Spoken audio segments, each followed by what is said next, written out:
The wolf's snarl ripped through the courtyard like thunder, sending 3 guards stumbling backward. Blood already stained the cobblestones where the last fool had tried to slip a chain around its neck. "Nobody move," Commander Aldrich barked, his hand pressed against his shredded sleeve. "Send for the Alpha King. Tell him his wolf has gone mad again." I pressed myself deeper into the shadows of the servants' alcove, my basket of healing herbs clutched against my chest. "Just pass through," I told myself. "Stay invisible. You're nobody." Just the healer's apprentice who shouldn't even be in the inner courtyard. The massive wolf, Fenris they called him, stood in the center of the space, his silver coat gleaming like liquid moonlight despite the blood matting his shoulder. His eyes burned amber gold, wild with rage and something else. Pain, perhaps, or memory. "Fetch the iron poles," someone shouted. "We'll pin him against the wall." "You'll lose your arm trying," another guard muttered. I should have left. Every instinct screamed at me to slip away before anyone noticed I'd witnessed the Alpha King's wolf refusing his handlers again. But then Fenris turned, and our eyes met across the chaos. The world stopped. Those amber eyes held mine, and beneath the fury I saw something unthinkable. Recognition. But I'd never been this close to the Alpha King's companion before. I was nothing. Nobody. Just an apprentice who gathered herbs and mixed poultices. Fenris took a step toward me. "Don't move, girl!" Commander Aldrich shouted. "He'll tear you apart." My body wouldn't obey anyway. I stood frozen as the enormous wolf approached, his head lowered, muscles coiled like springs. The guards raised their weapons. "Please," I whispered, the word escaping without thought. "You're hurt." Fenris stopped mid-stride, his ears swiveled forward, focused entirely on me. "Let me see," I heard myself say, my voice somehow steady despite my racing heart. "I can help." What happened next sent gasps through the courtyard. The wolf that had just savaged 3 trained guards, that hadn't let anyone touch him in the 2 years since he'd appeared at the palace, slowly lowered himself to the ground. Not in threat, in submission. He laid his massive head on his paws, eyes never leaving mine, and waited. The silence stretched so thick I could hear my own heartbeat. Then footsteps, powerful, deliberate, echoed from the palace entrance. "What is the meaning of—" The Alpha King's voice died as he took in the scene, his untouchable wolf prostrate before a nobody healer's apprentice. And when his ice-blue eyes found mine, I knew my invisible life had just ended. "Step away from him." The Alpha King's voice carried the weight of absolute command, yet I couldn't move. Fenris hadn't broken eye contact, and something in those amber depths held me captive. "My lord," Commander Aldrich stammered. "The girl." She spoke, and he just— "I can see what happened." King Kalen stepped into the courtyard, and the very air seemed to bend around him. Where his twin brother King Theron ruled the eastern territories with cruel efficiency, Kalen commanded the northern realm with cold precision. Tall, dark-haired, with features carved from winter itself, he was everything the stories claimed, beautiful and terrible as a storm. "What are you?" His question sliced through the air. "No one, Your Majesty," I managed, finally finding my voice. "Just an apprentice. I gather herbs for Healer Mirin." "No one doesn't tame Fenris." He moved closer, and I caught his scent. Pine and iron and something wild beneath the royal exterior. "He's killed 6 men who tried to touch him. He won't even accept food from anyone but me. Not since he appeared 2 years ago."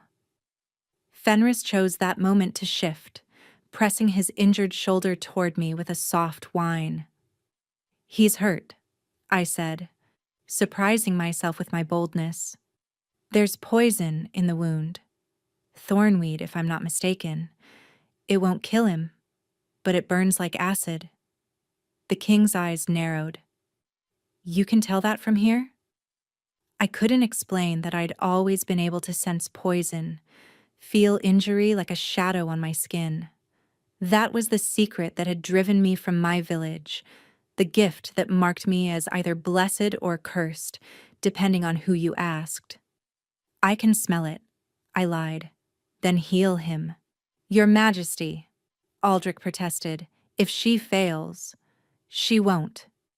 The king's certainty sent ice down my spine. Will you, little healer? Swallowing hard, I knelt beside Fenris. The wolf's breath stirred my dark hair as I examined the wound. 3 deep gashes, deliberate and precise. These weren't battle wounds. Who did this to you? I whispered, my fingers hovering over the torn flesh. Fenris's growl rumbled through the courtyard, but not at me. His eyes fixed on something beyond the palace walls. Or someone. I worked quickly, pulling herbs from my basket. Moonbell for the poison, silverleaf for healing, crushed with ashwood bark to prevent infection. My hands moved without thought, guided by instinct older than memory. Where did you learn that technique? The king's voice came from directly behind me. I don't know. It just feels right. As I pressed the poultice to Fenris's wounds, the wolf shuddered. Then, beyond all reason, the angry red inflammation began to fade. Within moments, the gashes started closing. Gasps echoed around us. Even the king stepped back. That's not possible, someone whispered. Not even the palace healers can work that fast. Fenris rose, shaking his coat. Then he did something that sent murmurs through the gathered crowd. He pressed his massive head against my shoulder in unmistakable affection. You're coming with me, the king declared. My heart stopped. Your Majesty, I have duties. Your duty is whatever I say it is. His eyes held mine, and I glimpsed something beneath the cold exterior. Curiosity, calculation, and something else that made my pulse race. Fenris hasn't accepted anyone since... He cut himself off sharply. Since what? Pack your things. You'll have quarters in the palace tower. But I'm nobody. No, he said, studying me with an intensity that made me want to run. You're something else entirely, and I intend to find out what. As guards scrambled to escort me away, I caught a reflection in a palace window. For just a moment, my brown eyes seemed to flash gold, the same shade as Fenris's. But that was unthinkable, wasn't it? Behind us, in the shadow of the eastern gate, a figure watched our departure with interest. The message would reach King Theron by nightfall. His brother's untouchable wolf had finally found someone it would protect. And wars had been started over less. The tower room they gave me was larger than my entire childhood home. Moonlight streamed through windows that faced the thornwood forest, and I couldn't shake the feeling that placing me here was deliberate, a cage with a view of freedom. You'll need proper clothing. The voice startled me. An elegant woman stood in my doorway, her silver hair crowned with a circlet of black stones. I'm Morwen, the king's advisor, also his aunt, though he'd prefer you forget that familial connection. She circled me like Fenris might circle prey, her violet eyes missing nothing. Village girl, herb knowledge, no formal training. Yet you did in minutes what our healers couldn't do in 2 years. She paused, curious. I've always been good with animals. Fenris isn't just an animal. Morwen's smile was sharp as winter ice.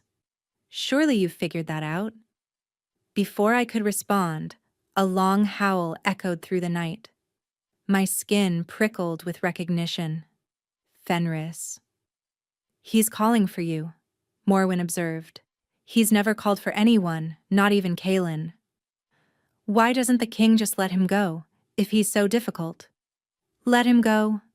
Morwen laughed, the sound like breaking glass. Child, Fenris isn't a pet. He's a guardian, a protector bound by magic older than this kingdom. And apparently, he's decided you're what needs protecting. Another howl, more insistent.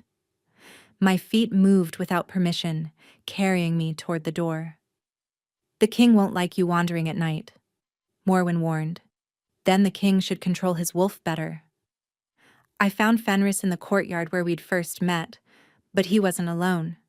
King Kaelin stood beside him, speaking in low tones. They both turned as I approached, and the similarity in their predatory focus made my breath catch. He won't rest, the king said. He's been pacing since you left. Maybe he senses something's wrong. Is something wrong? The question held weight I didn't understand. Above us, clouds shifted, revealing the full moon. In that silver light, I saw something beyond comprehension. For just a heartbeat, Fenris's shadow didn't match his form. It was larger, human-shaped. You see it, Kaelin said softly. It wasn't a question. I don't understand. Most can't. Most see only what their minds allow. He moved closer, and Fenris positioned himself between us, not threatening, but protective. Of me. Your Majesty, I said carefully, what is Fenris? Really? He studied me for a long moment. You truly don't know, do you? Don't know what you are? I'm a healer's apprentice. You're a speaker. The word fell between us like a stone into still water. There hasn't been one in 3 generations. They thought the bloodline died out.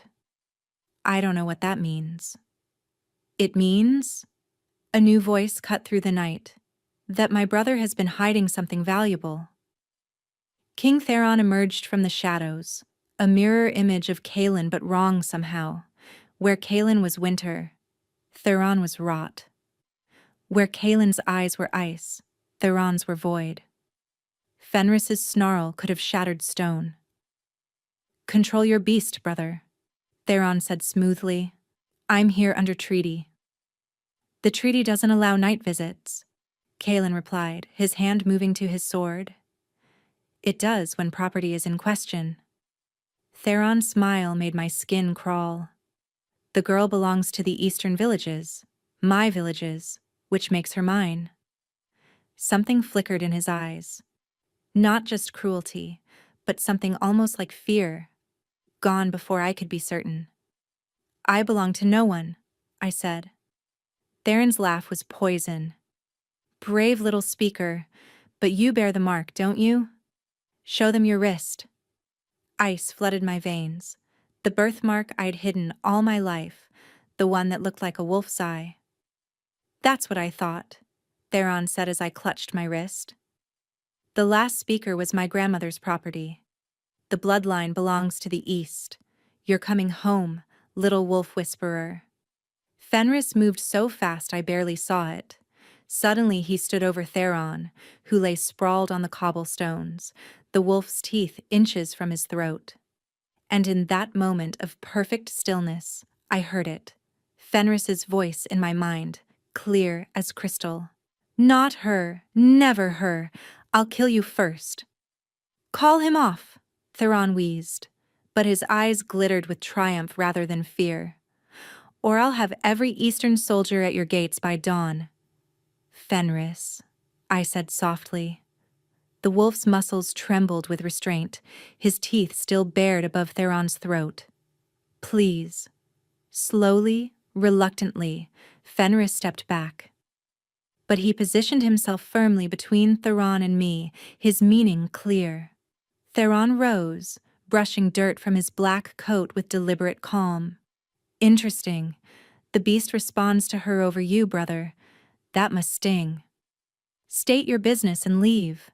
Kaelin's voice could have frozen flame. I've already stated it. The girl bears the speaker's mark. By ancient law?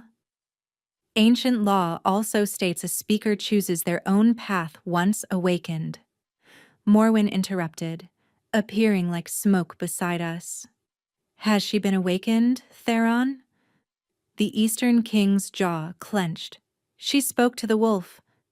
That's communication, not awakening. Don't twist the old words.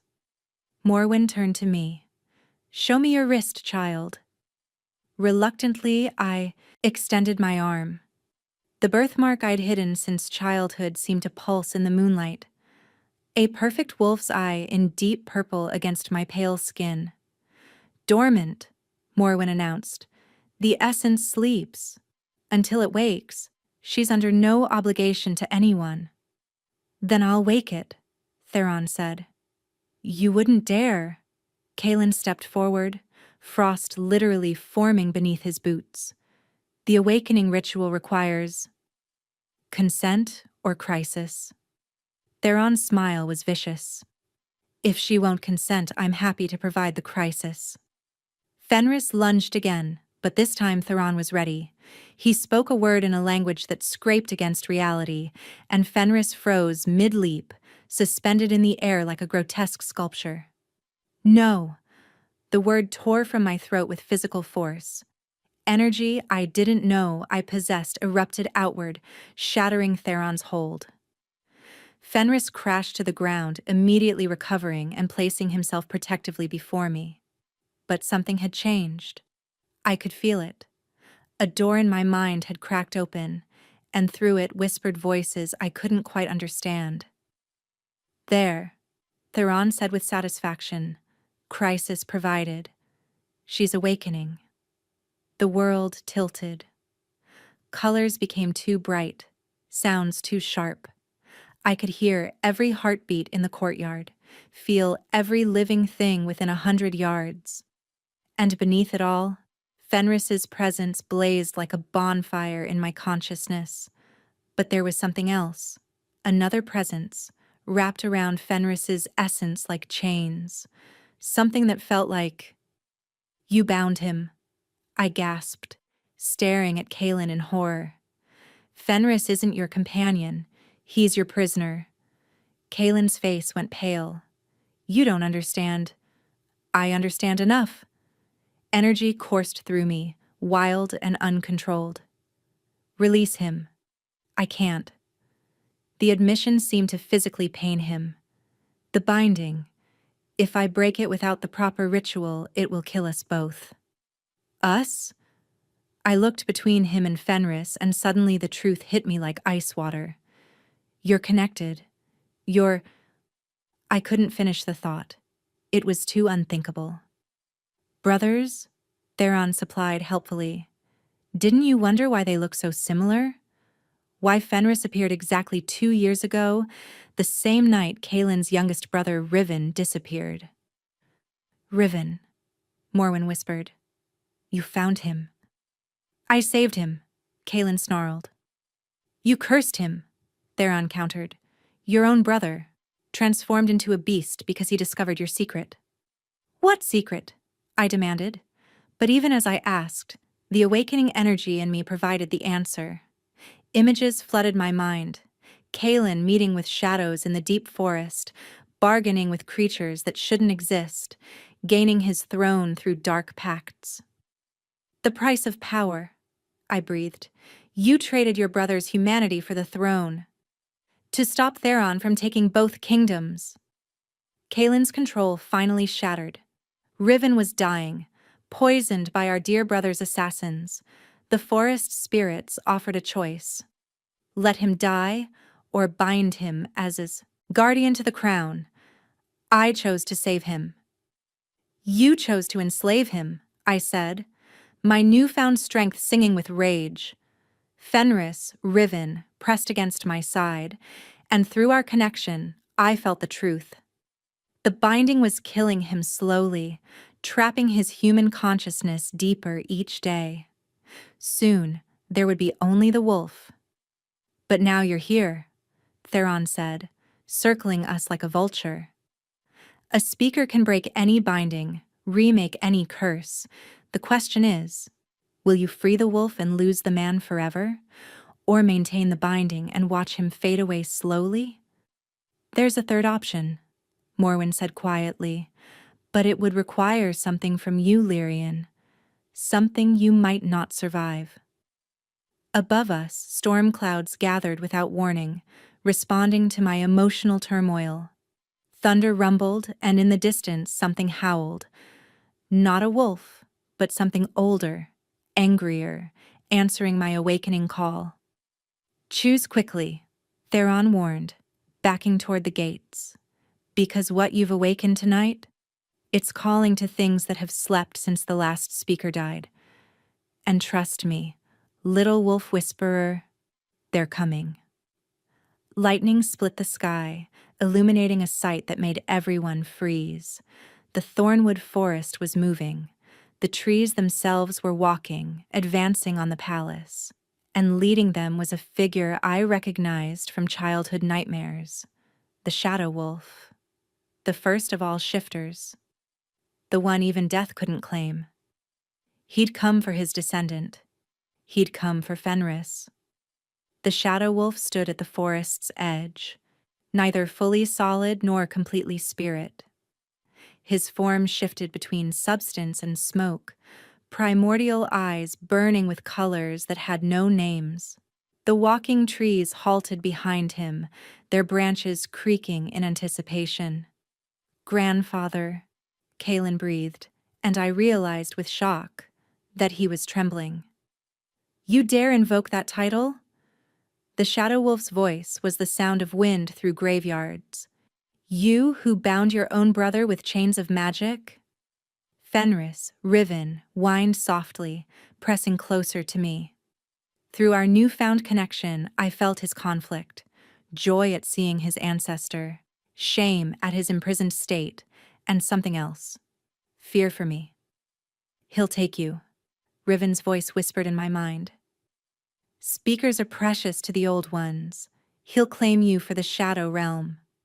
I claim no one, the Shadow Wolf said, his attention shifting to me. Unlike my corrupted grandsons, I understand consent. He moved closer, and the temperature dropped 20 degrees. Where his paws touched the ground, frost spiraled outward in patterns defying nature. But you, little speaker, you interest me. The last of your kind died screaming, betrayed by those she trusted. Will you share her fate? Not if I can help it, I said, surprised by my own steadiness. The primeval being laughed, a sound like breaking bones. Brave. Your predecessor said the same. His form solidified slightly, revealing features both wolf and man, beautiful and terrible. Tell me, young speaker, what price would you pay to free my grandson? Don't, Kaelin warned. You don't know what you're negotiating. I know Riven is dying, I shot back. I can feel his human side fading with each passing hour. Clever girl, Theron murmured from where he watched near the gates. She already understands more than you do, brother. The Shadow Wolf circled us slowly, examining the invisible bonds between Kaelin and Riven. The binding is complex, 3 layers, flesh, spirit, and crown. Break one wrong and both die. Break them in the wrong order and worse things happen. What could be worse than death? I asked. Existence as a mindless beast for eternity, hunting all you once loved. His eyes fixed on mine.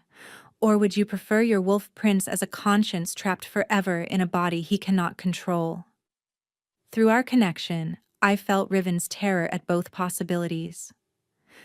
There is another way, Morwen said carefully. The transference. Everyone went still. Even the walking trees seemed to hold their breath. You know what that requires, the Shadow Wolf said. I do. Morwen turned to me. A speaker can transfer a binding from one vessel to another. You could take the crown bond from Kaelin, free Riven completely. Making herself the Wolf Queen, Theron added with dark delight, bound to protect the Northern Throne forever. Or the Shadow Wolf said slowly. She could transfer all three bonds to herself temporarily, hold them while we reshape them into something new, something that doesn't destroy the host. The last speaker who tried that exploded, Kaelin said flatly. Literally. They found pieces of her across 3 kingdoms. She wasn't bound to the wolf first, the Shadow Wolf countered. This one already shares Riven's essence. She might survive. Might. The word hung in the air like a blade. I'll do it, I said. Lyrian, no. Kaelin started forward, but Fenris blocked him with a snarl. It's not your choice, I told the king. It never was. The Shadow Wolf smiled, revealing teeth that belonged in nightmares. Then we begin. But first, a truth you should know. Speakers aren't random. The Force follows bloodlines. Yes, but it only awakens when its counterpart appears. Counterpart? Every speaker has a bonded guardian, usually a wolf, but not always. One they're destined to either save or destroy. His gaze moved to Riven. Guess which one you found? My heart stopped. Destined? Why do you think he recognized you instantly? Why do you think you heard his call when no one else could? You've been connected since before birth, waiting for this moment. That's beyond reason. I'm from the eastern villages. Riven is northern royalty. Your mother fled north when you were 3, Theron interrupted smoothly. After your father discovered what you were. She died at the border, but you disappeared. Until a healer found a half-frozen child with no memory and a peculiar birthmark. The world tilted. Memories I'd buried surfaced. Fragments of a woman singing, running through snow, warmth fading as she pressed me into a hollow tree, whispering, "Hide, my little wolf speaker. Hide until he finds you." She knew, I whispered. My mother knew what I was. She knew what you'd become, the Shadow Wolf corrected. Now choose. Take the bonds and risk everything, or let Riven fade into the wolf forever. I looked at Fenris, at Riven, and saw human eyes looking back from the wolf's face, pleading, not for freedom, but for me to save myself. Run, his voice begged in my mind. Please. Instead, I knelt beside him, placing my marked wrist against his neck. Together, or not at all. Strength erupted from the point of contact, not violent, but inevitable, like sunrise or tide. I felt the bond snap from Kaelin, shooting through the air like visible chains of light, wrapping around my wrists, my throat, my heart. The pain was exquisite. Every nerve screamed as foreign magic invaded my body. The crown bond was cold authority, demanding obedience. The flesh bond was wild hunger, animal instinct. The spirit bond was the worst. Riven's essence flooding into me, his memories, his pain, his love. Love? Through the agony, I felt it clearly, not new, but timeless. Recognition of souls that had been searching for each other across lifetimes. Hold on, the Shadow Wolf commanded, his form becoming fully solid for the first time. The reshaping begins now. But something was wrong. A 4th presence had entered the binding, something that had been hiding in Theron's shadow, waiting. Did you really think, Theron laughed, that I'd come here without insurance? The thing that emerged from his shadow wasn't human, wasn't animal, wasn't anything that belonged in the waking world. It was hunger given form, corruption made manifest, a void walker, the natural enemy of speakers, and it was reaching for me with tentacles made of living darkness, drawn by the force I'd just absorbed. No! Riven's form exploded with light, transforming mid-leap, but not into a man.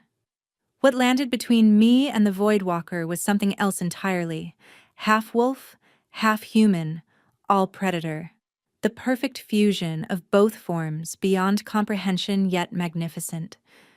The shadow wolf smiled. Interesting. She's already changing him. But I couldn't appreciate the transformation. The bonds were burning me from inside out, and the Voidwalker's presence was poison to a speaker's essence. Darkness crept into my vision as I heard Kaelin shout, "Riven roar!" and somewhere in the distance, a horn sounding. The Eastern Army had arrived. I woke to find myself suspended between worlds, not unconscious, not awake, but somewhere else. A realm of silver mist and whispered memories. The bonds I'd absorbed pulsed through me like secondary heartbeats, each one pulling in different directions. Lyrian. Riven's voice, but not in my head. He stood before me in this strange space, neither wolf nor man, but pure essence. Beautiful and terrible and completely, utterly himself. Where are we? Inside the binding, inside you. He moved closer, and I could see through him to something beyond, threads of light connecting to countless points. You're holding all three bonds while they reshape. Your mind created this space to protect itself. How long? Time moves differently here. Moments or hours, I'm not sure. His translucent hand reached for my face but couldn't quite touch. You shouldn't have done this. You would have disappeared forever. Better that than... He stopped, his form flickering. They're fighting. In the real world. Can you feel it? I concentrated, and suddenly I could perceive the physical realm like looking through water. The courtyard had become a battlefield. Kaelin wielded ice and shadow against the Voidwalker while the Shadow Wolf held back the eastern forces at the gates. And Riven, his physical form, fought with savage grace in that unthinkable hybrid shape, protecting my unconscious body. He's magnificent, I breathed, watching the Wolfman tear through enemies. That's not me, Riven said quietly. That's what you're making me. The bonds are changing, responding to your strength, your will. I'm becoming what you need. I need you free. You need a guardian. The speaker's essence requires it. He gestured to the threads around us. Look closer. I saw it then. My own essence interweaving with his, not binding but joining. The crown bond was dissolving, its authority transferring not to me, but dissipating entirely. The flesh bond was strengthening, but changing from chain to bridge, and the spirit bond. We're merging, I gasped. Only if you allow it. You can still sever the connections, free us both. What would happen to you? His smile was sad. I'd be human again. Powerless, mortal, but free. And you want that? I want. He paused, form solidifying slightly with emotion. I want what I've wanted since the moment I saw you through Fenris's eyes. But that's not important. It's the only thing that's important. The mist around us swirled faster. Through our connection, I felt the battle intensifying. Theron had brought creatures of shadow, beings that shouldn't exist in daylight. The Voidwalker grew stronger with each fallen soldier, feeding on death. Choose quickly, Riven urged. The longer you hold all three bonds unresolved, the more unstable they become. I reached out, my fingers actually meeting his for the first time in this space. Solid, real. The moment we touched, memories flooded between us. His childhood, my hidden years, the moment he first transformed, the night I healed my first dying patient. You were there, I realized. 3 years ago, when I was lost in the Thornwood, the wolf that led me home.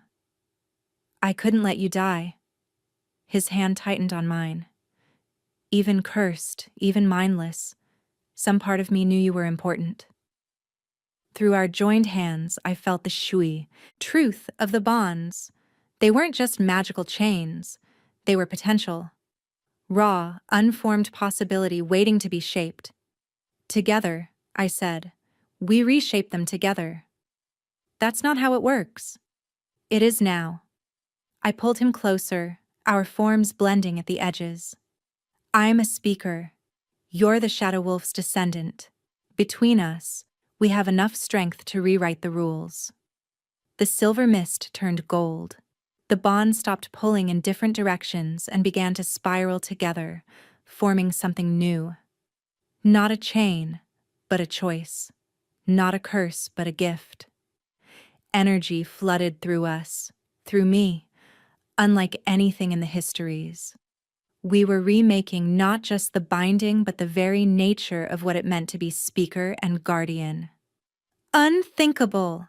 The Shadow Wolf's voice echoed through the space. They're creating a soul bond. Stop them! Theron's panicked shout. If they complete it? But it was too late. The moment our essences fully merged, the world exploded with light. I gasped back to consciousness in the physical realm to find myself standing, force radiating from every pore. Riven stood beside me, still in his hybrid form but different, more controlled, more himself. Our hands were clasped, and where we touched, light pulsed. The Voidwalker screamed, a sound that shattered windows. Creatures of pure darkness couldn't stand against what we'd become. Living light, bonded souls, the perfect fusion of speaker and guardian magic. Together? Riven asked, his voice rough but human despite his form. Together. We moved as one, essence flowing between us like breath. I spoke words in the old tongue I'd never learned, and he shaped them into reality with claw and fang. The Voidwalker tried to flee, but we were everywhere. Light in its darkness, order in its chaos. With a final shriek, it dissolved into nothingness. The eastern forces faltered. Without Theron's shadow creatures, they were just soldiers facing the Shadow Wolf's fury and a newly bonded pair whose strength defied comprehension. "Retreat!" someone screamed, and they fled, leaving Theron standing alone in the courtyard. "This isn't over," he snarled.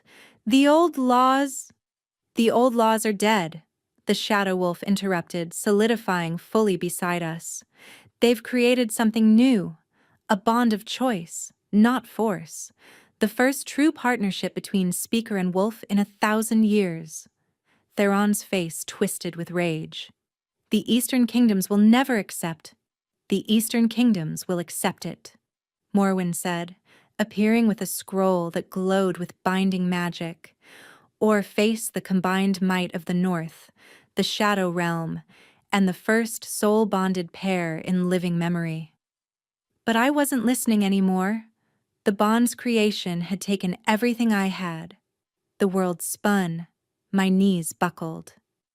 Riven caught me, his form shifting smoothly back to human as he lifted me.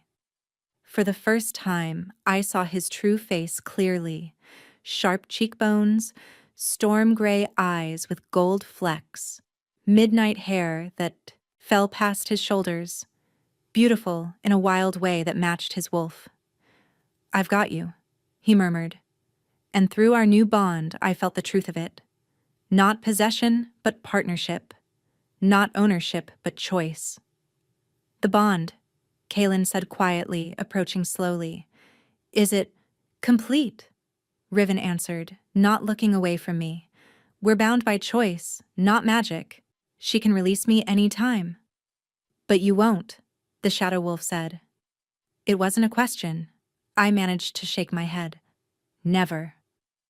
Then it settled. The primeval being turned to Theron. "Leave. Now. And if you ever threaten her again, you'll face not just the North, but every wolf in every realm. The speaker has returned, and we protect our own." Theron fled without another word, though something in his retreat suggested calculation rather than defeat. As the adrenaline faded, I became aware of an awkward truth. Riven was very naked, having shredded his clothes during transformation. Perhaps, Morwen said with amusement, we should continue this inside, with clothing. But before anyone could move, another horn sounded. Not eastern, not northern, but from the thornwood itself. The trees that had walked with the shadow wolf suddenly bowed, every branch bending toward me. What? They recognize you, the shadow wolf said, something like pride in his primordial voice. The speaker has awakened fully. The forest acknowledges its new guardian. Through my bond with Riven, I felt his mixture of awe and concern. We'd changed everything. The nature of bonds, the balance of power, the very fabric of magic itself. And somehow I knew this was only the beginning. 3 days had passed since the soul bond's creation, and I still couldn't control the side effects. Every emotion I felt rippled through the palace like physical force. My laughter made flowers bloom in winter, my frustration cracked windows, and my dreams. My dreams brought primeval things crawling from the thornwood to peer at the speaker with curious eyes. Focus, Morwen instructed, placing another crystal before me. Channel the excess energy into the stone. I tried, but the moment I touched the crystal, it exploded in a shower of rainbow fragments, the 20th one today. Perhaps we need a different approach, Riven said from the doorway. He'd taken to wearing simple black clothing that somehow made him look more dangerous than his hybrid form. Through our bond, I felt his constant concern, his frustration that he couldn't help me. The force isn't meant to be contained, I said, standing abruptly. It feels wrong, like trying to breathe underwater. Speakers of the past, Morwen began. Didn't have soul bonds, I interrupted. We've created something unprecedented, and we're trying to control it with old methods. A knock interrupted us. Kalen entered, his expression grave. We have a problem. Through the windows I saw them. Ravens, hundreds of them, circling the palace. But these weren't ordinary birds. Their eyes glowed sickly green, and where their shadows fell, plants withered. Plague birds, Morwen whispered. But they've been extinct for 300 years, Kalen confirmed, since the last speaker died. Understanding hit me like ice water. They're drawn to my essence. Not drawn, a new voice said. We all spun to find a figure materializing from the shadows, a woman in robes that seemed to absorb light, her face hidden beneath a deep hood. Summoned by those who would see the speaker's strength corrupted or destroyed. Who are you? Riven demanded, moving protectively between us. The woman lowered her hood, revealing features that made me gasp. She looked exactly like the portrait in the healer's hall, the last speaker, dead 3 centuries past. I am Seraphina, she said, or rather, what remains of her. An echo preserved in the spaces between life and death, waiting for my successor to awaken. Her ghostly eyes fixed on me. We need to talk about what you've truly unleashed. Before anyone could respond, she waved her translucent hand. The world around us froze. Kalen mid-word, Morwen reaching for a weapon, even dust motes suspended in the air. Only Riven and I remained unfrozen, protected by our bond. The soul bond, Seraphina continued, is not just unprecedented, it's apocalyptic. You've torn a hole in the fabric between realms. Every moment it exists, that tear widens. You're lying, Riven snarled, but I felt his uncertainty through our connection. Am I? She gestured to the windows. Look closer at those birds. I looked, and with my awakened sight I saw the truth. The ravens weren't just corrupted, they were wrong. Pieces of different realms stitched together into living impossibilities. The barriers between worlds are breaking down. Seraphina said. Your bond is too powerful for reality to contain. It will either reshape the world or destroy it. There must be a way to stabilize it, I insisted. There is. Her expression was sorrowful. One of you must die. No. Riven and I said it simultaneously. Then both worlds will collapse. The human realm and the shadow realm will collide, creating chaos that... She stopped, her form flickering. He's coming. Who? The one who killed me. The collector. He feeds on speaker energy, and you've just become the most powerful source in existence. The frozen world shattered back into motion. Seraphina's echo vanished, but her warning lingered. Immediate evacuation. Kaelin was finishing. The plague birds are just the beginning. As if summoned by his words, the temperature plummeted. Ice formed on the windows in patterns that spelled words in the old tongue. Give her to me. He's here, I breathed. The palace shook. Stones that had stood for centuries cracked. Through our bond, I felt Riven's wolf rising, ready to fight. But then came the voice. Not heard but felt, vibrating through bones and souls. Little speaker, you've made yourself so bright, so easy to find. A figure walked through the palace wall as if it were mist. Tall, gaunt, wrapped in chains made of captured souls. The collector. Where his feet touched, the floor aged centuries in seconds. 300 years I waited, he said, voice like grinding stone. 300 years since I drained the last one. He raised his hand, and I felt it. A pull on my very essence, trying to tear the energy from my body. But the soul bond reacted violently. Instead of my strength being drained, it exploded outward.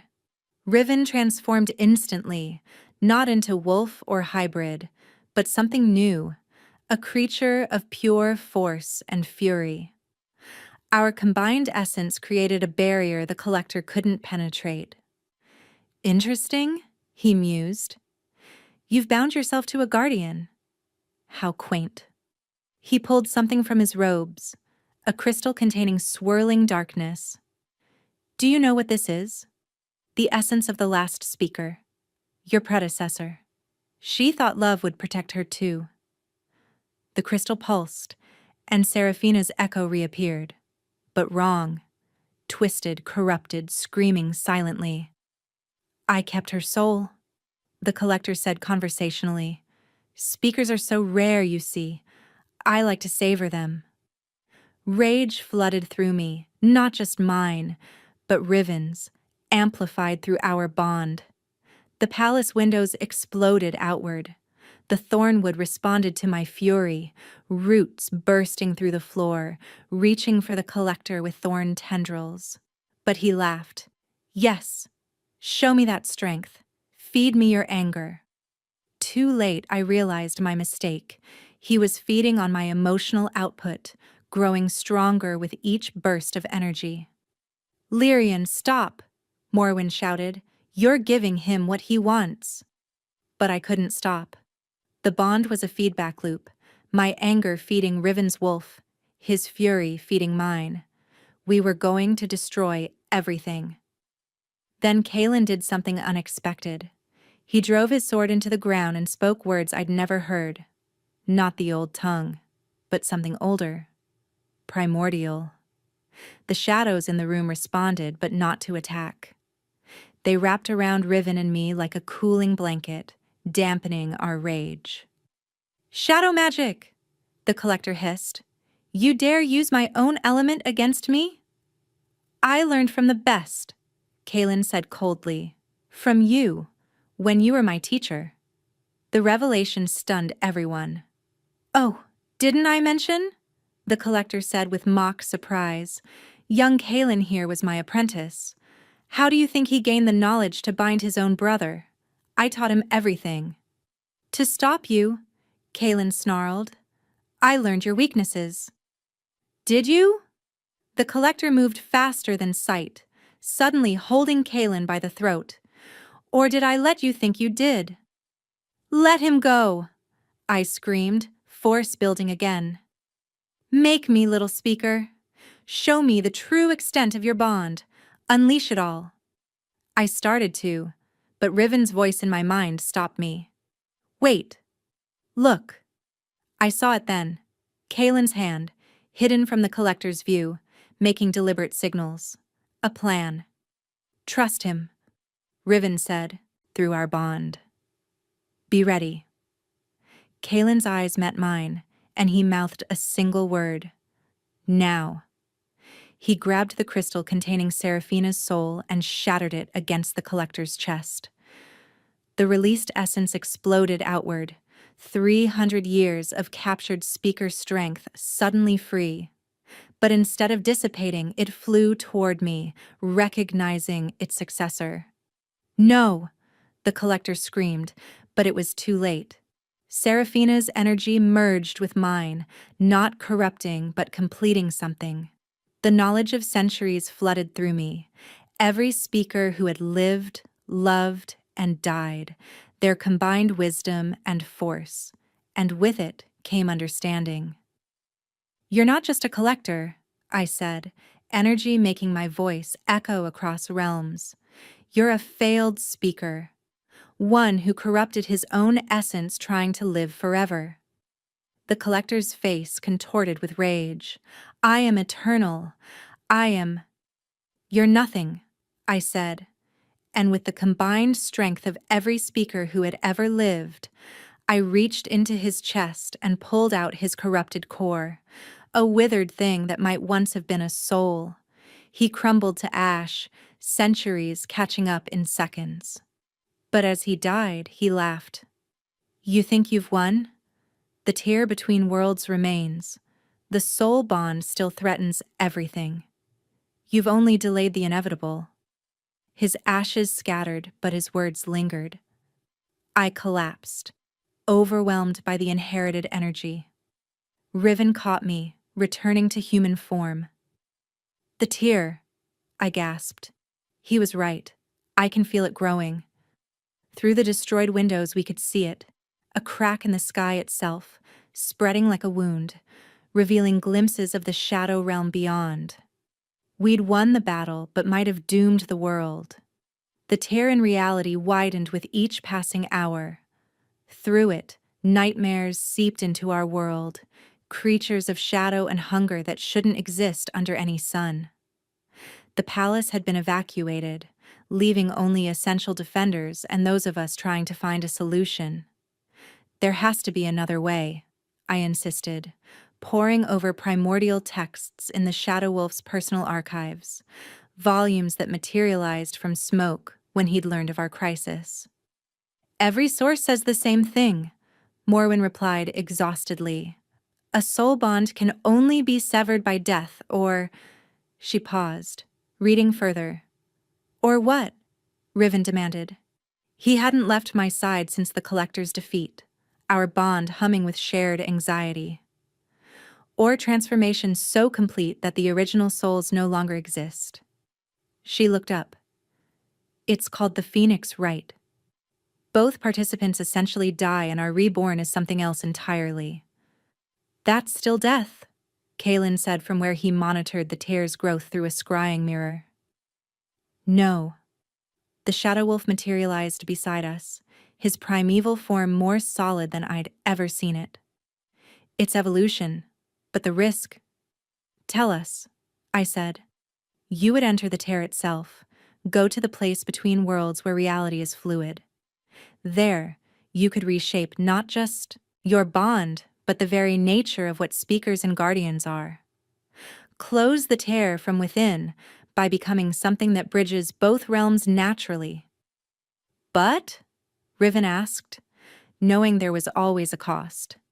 But most who enter that space never return. Reality without rules tends to dissolve consciousness. You could forget who you are, what you're trying to do. Become lost in infinite possibility. Through our bond, I felt Riven's immediate decision. He would risk anything to save the world, to save me. but I also felt his deeper fear. Losing himself meant losing us. There's something else, I said, pieces clicking together in my mind. The collector said speakers are rare, but he didn't say why. What happened to them all? The Shadow Wolf's expression darkened. They evolved. Successful phoenix rites throughout history.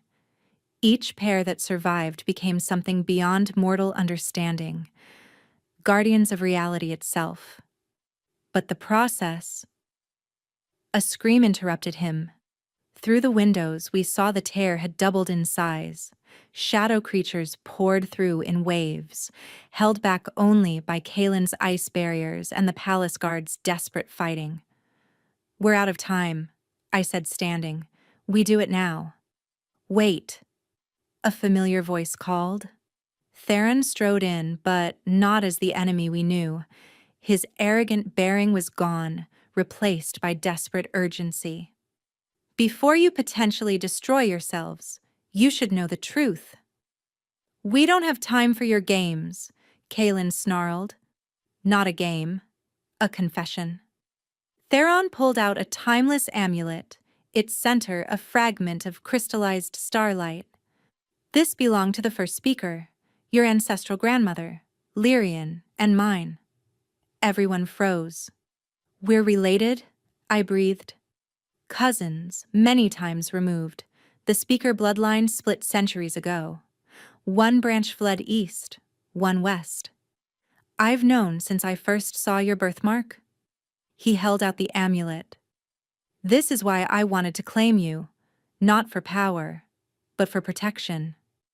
The collector wasn't the only thing hunting speakers. "Then why?" "Because I'm a fool who thought control meant safety." His laugh was bitter. "But watching you create something unthinkable, something beautiful and terrifying, I realized control is the opposite of what speakers need." The amulet pulsed with warm light when I touched it. Immediately, I felt it. An anchor, a guide that could help us navigate the space between worlds. "It won't guarantee success," Theron warned, "but it might help you remember who you are in there." Another section of sky cracked. The tear was spreading exponentially. "Thank you," I said simply, and saw surprise flicker across his face. Riven took my hand. "Ready? Together? Always." We walked to the palace's highest tower, where the tear loomed directly above. The Shadow Wolf, Morwen, Kalen, and even Theron followed. "If we don't return," I began. "You will," Kalen said firmly. "You have to." The Shadow Wolf stepped forward, touching both our foreheads with his. Ethereal pause. "Remember, in that space, will and memory are the only real things. Hold tight to who you are, why you're there, and whatever you see, whatever tempts you, don't let go of each other." We nodded, and without further hesitation, Riven transformed into his hybrid form. I climbed onto his back, feeling our bond flare with shared purpose. With a powerful leap, we dove directly into the tear. Reality shattered. We tumbled through nothingness that was simultaneously everything, colors that didn't exist, sounds that were also textures, time flowing backward and forward simultaneously. I saw infinite versions of ourselves, realities where we never met, where we were enemies, where we were already dead. The temptation to explore these possibilities was overwhelming. "Focus," Riven's voice anchored me. "Remember why we're here." The amulet burned against my chest, its light creating a small sphere of stability around us. In this formless space, I could see the truth of our bond, not a chain or bridge, but a living thing, pulsing with its own heartbeat. And I could see the problem. Our bond was too dense, too powerful for a single reality to contain. It needed to exist across multiple dimensions simultaneously. "We need to spread ourselves thinner," I said, understanding flooding through me. Not break the bond, but stretch it across realities. Becoming guardians of the boundary itself, Riven realized. Neither fully human nor wolf, neither fully in one world nor another. It would mean sacrifice, never fully belonging anywhere, always existing partially in multiple realities. But it would also mean protecting all worlds, maintaining the balance the tear had disrupted. Choose, the space whispered in Seraphina's voice, in the collector's voice, in voices of speakers long past. Evolve or dissolve. I felt Riven's consciousness merge completely with mine. In this space, we didn't need separate bodies or identities. We were one being with two aspects, perfect unity. Together, we reached for the edges of the tear, not to close it, but to become it. To transform into living bridges between realms. The pain was indescribable. Every atom of our beings was pulled apart and rewoven. I felt myself dying and being born simultaneously. The temptation to let go, to simply dissolve into peaceful nothingness, was overwhelming. But then I heard them. Voices from the mortal realm, Kaelin shouting orders, Morwen chanting protective spells, the shadow wolf howling. Theron, surprisingly, praying to ancestors for our return. They were fighting for us, believing in us. And deeper, through layers of reality, I heard more voices. Every person we'd ever helped, every life touched by the speaker's essence, they needed us. Together, Riven and I thought as one. We pulled ourselves back together, but not as we were. We reformed as something new. Still Lyrian and Riven, but also more. Guardians of the boundary, existing simultaneously in multiple realities. Our bond not containing force but distributing it safely across dimensions. The tear didn't close, it transformed, becoming a controlled gateway, a necessary valve preventing reality from building pressure until it exploded. And we were its eternal guardians. When we emerged back into the mortal realm, everything had changed. I could see all dimensions simultaneously, feel every realm's heartbeat. Riven stood beside me, both wolf and man simultaneously, existing in multiple forms at once. You did it, the shadow wolf said, and for the first time I heard awe in his primordial voice. You've become what speakers were always meant to be. But I barely heard him. Through my expanded consciousness, I could feel it. Other tears forming across the world, other places where reality grew thin. Our work had just begun. 6 months later, I stood at the boundary between worlds, watching sunrise paint the sky in colors that existed in 3 dimensions simultaneously. This particular tier, now stabilized into a gateway, overlooked a valley where the Thornwood met the eastern plains. It had become a pilgrimage site, where beings from multiple realms came to witness the unthinkable made real. You're brooding again, Riven said, materializing beside me in his preferred form, mostly human but with wolf eyes and slightly pointed ears, marks of his perpetual existence between shapes. Observing, I corrected, leaning into his warmth. There's a difference. Through our evolved bond, I felt his amusement. We didn't need words anymore, but we used them anyway, holding on to the human habit like a cherished memory. The council wants an answer, he said gently. I sighed. The High Council of Realms, a new governing body formed after our transformation, had requested we train others. Apparently, our success had awakened dormant speaker bloodlines across the world. Young people were manifesting abilities, bonding with guardian creatures, creating smaller tiers they couldn't control. We can't teach what we've become, I said. It wasn't just skill or knowledge. It was choice, love, desperation. A perfect storm of circumstances. He took my hand, and where we touched, reality shimmered. But we can teach them to find their own way. Through the gateway, I watched Kalen approaching from the mortal side. He'd changed too. The shadow magic no longer corrupted but refined, making him the perfect king for this new age where realms intersected. Beside him walked Theron, the brothers having reconciled during the crisis. Their combined kingdoms had become the first truly integrated realm, where humans and shadow beings coexisted. "The new speakers have arrived," Kalen called up. 3 pairs, all bonded within the last month. I saw them through multiple dimensional layers. So young, so frightened, so powerful. One pair was classic, human, and wolf like us. Another was human and raven, their bond creating small storms wherever they walked. The third was most unusual. 2 humans whose speaker energies had bonded to each other, creating a loop that bent reality around them. "Bring them up," I said. As they climbed the crystalline stairs I'd formed from compressed reality, I remembered my first moments with Fenris, riven in that courtyard. How unthinkable it had all seemed. How terrified I'd been.